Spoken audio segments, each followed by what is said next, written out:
एक गांव में एक बूढ़ा किसान रहता था। वह अपनी मेहनत और ईमानदारी के लिए जाना जाता था।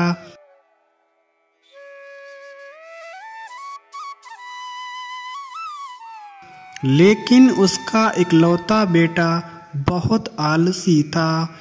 किसान रोज सुबह खेतों में काम करता रहता और उसका बेटा पेड़ की छांव में आराम करता रहता।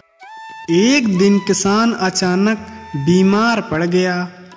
उसे महसूस हुआ कि अब उसका समय नज़दीक है। उसने अपने बेटे को बुलाया।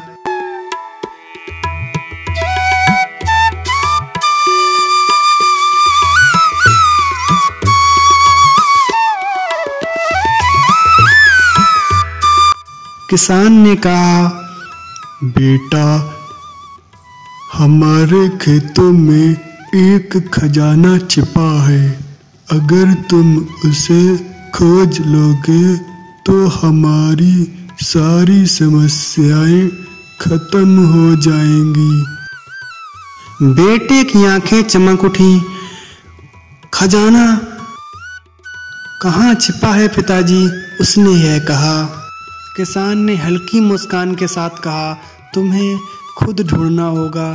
खेत की मिट्टी को गहराई से खोदो, वहां तुम्हें खजाना मिलेगा। कुछ दिन बाद किसान का देहांत हो गया। बेटे ने तुरंत खेत में खजाना खोजने की ठान ली।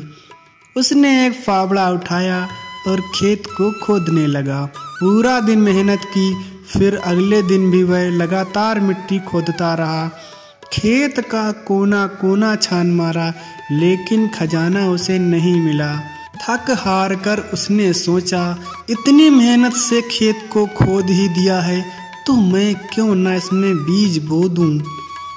उसने बीज बो दिए। कुछ दिनों में बारिश हुई और फसल बढ़ने लगी। जब फसल तैयार हुई और उसने उसे बाजार में बेचा तो ढेर सारे पैसे कमाए। तभी उसे एहसास हुआ कि उसके पिता का खजाना दरअसल खेत और मेहनत थी। इस कहानी से हमें यह शिक्षा मिलती है कि मेहनत से ही सफलता और समृद्धि मिलती है।